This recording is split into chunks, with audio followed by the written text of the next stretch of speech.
Hello chums. At the weekend I went on a basket weaving course, a willow weaving course to make a foraging basket with a couple of friends. We had such a lovely day, and here's the basket I made. Quite looks good on screen. It's not as good in real life. There's quite a few flaws. How adorable is that? My handle is rubbish. Look, if I push there, it pops up there. But that's okay. I wanted to, much like those Bulgur bags, put some leather around the handle. So if my handle was absolutely perfect, I wouldn't be putting the leather around it. I almost ran out of time towards the end. I could have done with putting another weaver, they call them, in there, but it doesn't matter. And I could have done with packing this bit out a bit more, but it's absolutely fine. We came away with a little handout, and there's a book that I had from the library, but somebody wants it, so I've got to send it back now. That basically tells you how to make this basket. So I think that I'm going to order some willow and have another go while it's still fresh in my mind.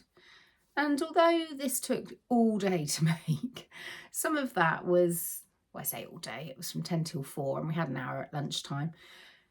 Some of that was just waiting for the next piece of information or instruction, or waiting for some help. So there was only one tutor. She was wonderful though. She was so good. She's called Carol Horsington of Cornish Willow. She just had this lovely aura about her, this really gentle, calm, unflappable vibe. Very positive and encouraging. And it just didn't make you feel like you were a nuisance. Just brilliant, lovely lady. I love the smell of it. Oh, no, you can't smell it, can you? I was about to give it to you to smell. So silly. Bill loves smelling things. He's a very sensory person. And so if there's something that's of an unusual smell, I share it with him. You've done that.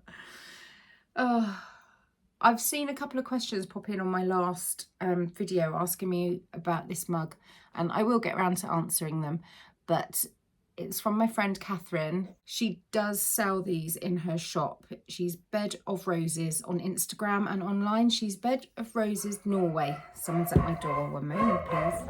It's the window cleaner. The dogs are going to be barking like mad, so I probably won't be able to carry on now. So I'll come back to you in a minute. I will just quickly, I know the dogs are barking, I'm sorry. I will just quickly show you what I'm about to do so I can come back and show you what I did do, because I've on a tight schedule today. I got this dress from Vinted from one of my mates. Long time blogging friend. It's a fine needle cord dress. Bellambia, made in Italy. Is that what it says? Bella? It looks like an M. Bellambia. Anyway, it's absolutely lovely. It's right up my street. It's just the kind of thing that I like to wear. The only thing wrong with it is no pockets. Therefore, I'm going to get the pocket from the Style Arc dress. I have got a tutorial for how to construct that dress an easy way, because I found the instructions a bit baffling. And people have been finding that tutorial and have commented that it's been helpful to them, so, which is such a relief. Because I basically only did it from a friend. And then I thought, well, I've done all these videos, I might as well share it with everybody. I'm going to use this as the pocket lining because I don't really have, I didn't want to buy, that was my chair, I don't want to buy anything, and I think that this will, if you see a little peek of it, it's not going to be the end of the world. at the sides. Maybe I could do with something a bit darker. Might have a look. So I might have some navy blue scraps somewhere. So I'm going to do that whilst the dogs are shouting, although they have gone suspiciously quiet. So while they're quiet, I think I will press on with the other things I was going to show you. Because this is my pick a project month. Yesterday, the project I picked was finishing off this quilt top. Excuse me. This is made from an old sheet and Toby's old shirts. It's 1.5 meters by 2.5 meters. And the old sheet, the backing is going to be another old sheet, so I can't make it any wider. I can't really put any more sashing on or anything.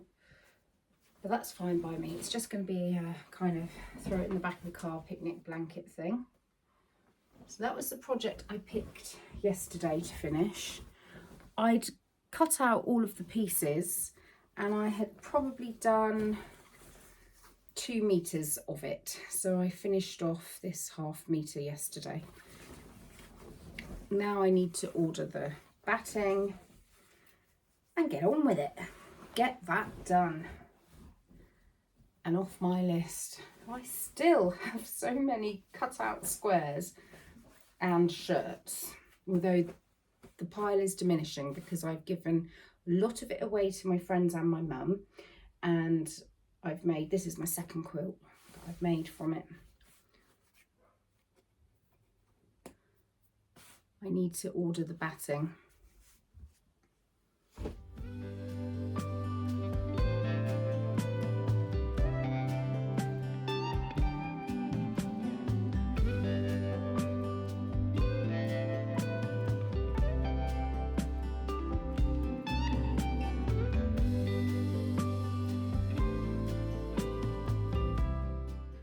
It's a little bit later in the day now because I got a bit busy, and I've walked the dogs, so now I look like who knows what, but I've put one pocket in, and it occurred to me that I might as well show you how I did it, because I didn't make it.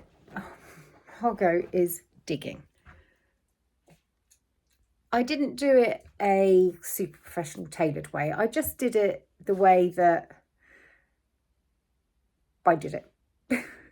Whatever am I saying? I can't even find any words, but I just did it the easy way because I wanted to get it done, and this is not couture. This is a £4 dress I bought from a mate on Vinted. Here we go then. Here is the pocket inserted. Now, I didn't have the right colour thread, so I didn't do the stitching that ordinarily, can I get that out of focus? That you would ordinarily do along there before you close your pocket pouch, just to keep it sticking in inside and not rolling out. But the thing is, this is quite a smooth sort of lawn type fabric, and this is a really grippy needle cord. As you can see, I didn't go for that fabric that I had decided I'd use because I found some of this, and I don't know, I mean, in some parts of the world that might be trending, but it just blends in really well. Right, so I'll show you how I do it. I'll pop my phone up in this thingy-majiggy. My apologies for the light, but it is a really manky day. Can you see what I'm doing? Right, if I keep everything here, you'll be able to see. Here we go. So I have a opening here. I hope this opening is big enough. And here are my pocket pieces. Now what you want to do is make sure you've got the front or the back, whichever, it doesn't matter, but just make sure that your pocket pieces are pointing down. I love a bit of alliteration. Can you see there? That's the shape of the pocket. And you want it pointing down.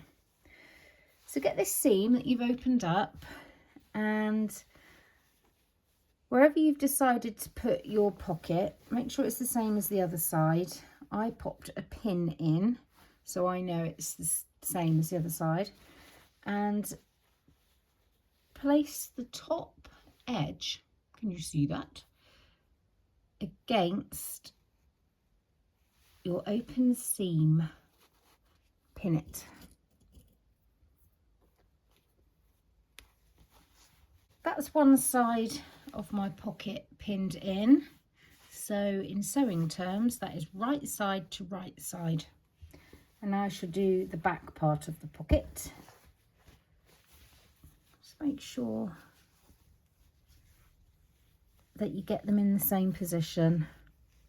Just makes life easier. Here we go.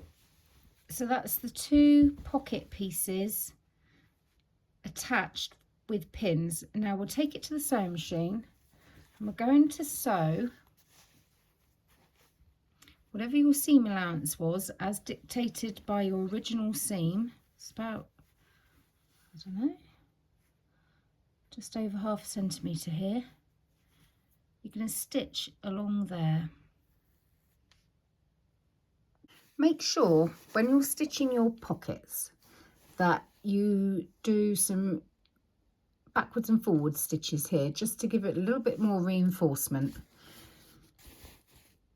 I've stitched all the way along. I've come to the end of my pocket. I really should have opened up this seam a little bit more because it's a bit of a fiddle to get in there. So now I'm just going to go backwards and forwards to reinforce it. And I'll meet you back at the ironing board. The situation we have is one sewn on flap to the front and one sewn on flap to the back. And now we're going to poke them through the pocket and we're going to turn the frock inside out. I need 2 hands for that. What we're going to do is press this seam out like this. So you're going to end up with this very nice and crisp. Can you even see? This very nice and crisp and sharp, like that. Okay, here we go. So I'm actually going to tuck that back pocket out of the way as much as I can.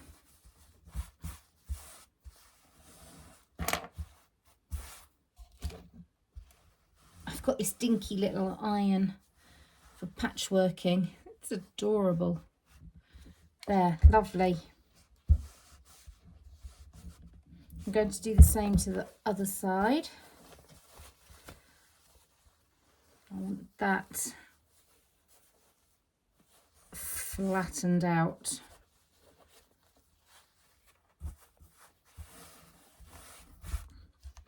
You could twist the dress around. I'm just being lazy.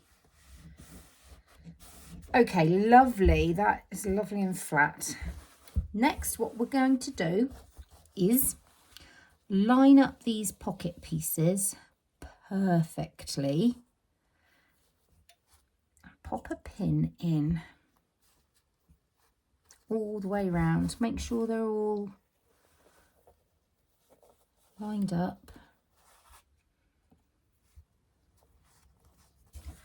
The part you want to pay the closest attention to is where the seam joins the pocket, and shove a pin in just to keep it stable.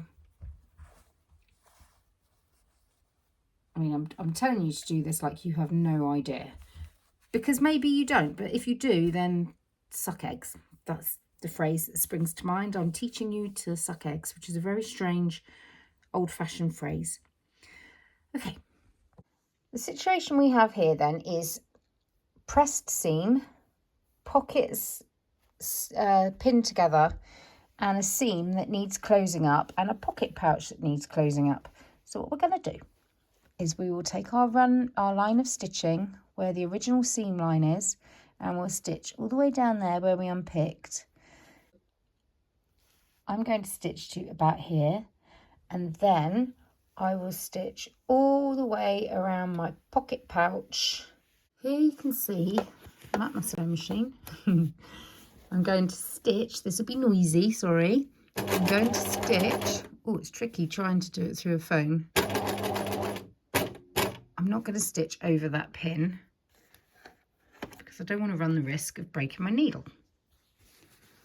So let's keep stitching till that's about right there.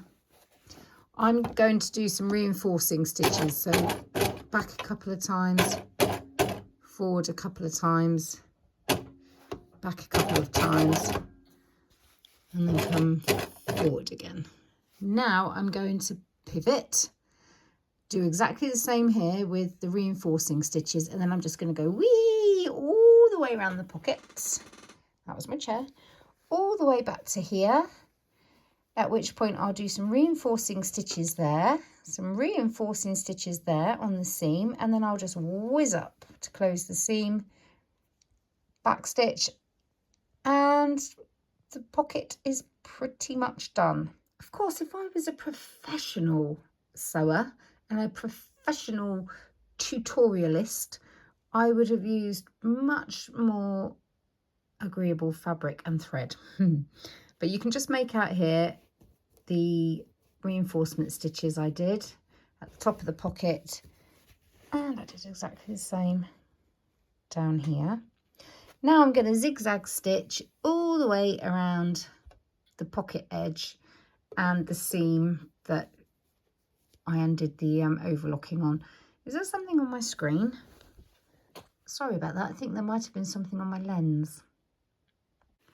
There we go. That's just roughly zigzagged. I'll cut off any little thready bits. If I was doing it properly, I would have done it on my overlocker, but my overlocker is threaded with white thread, and I really, quite honestly, couldn't be bothered to rethread it. And I don't even think I've got the thread, the colours I need. Oh, I've just thought you might want to zigzag stitch up this seam here, which is the one that you opened, but I don't think it's going to fray too badly, so I'm not bothering. All that's left to do now is flip it around the right way. Just double check everything's looking secure and you've not missed any gaps. You've managed to close all of your seams, and give it a final press if you wish. And there you go. There's your frock with a pocket. Frocks and pockets for the win. Well, that's me done for this pick a project vlog. I'll see you next time with something else. I don't know what yet, haven't chosen, but I've got a very long list of things I would like to accomplish. And hopefully by then my spot right in the middle of my forehead will have gone. See you soon, chaps.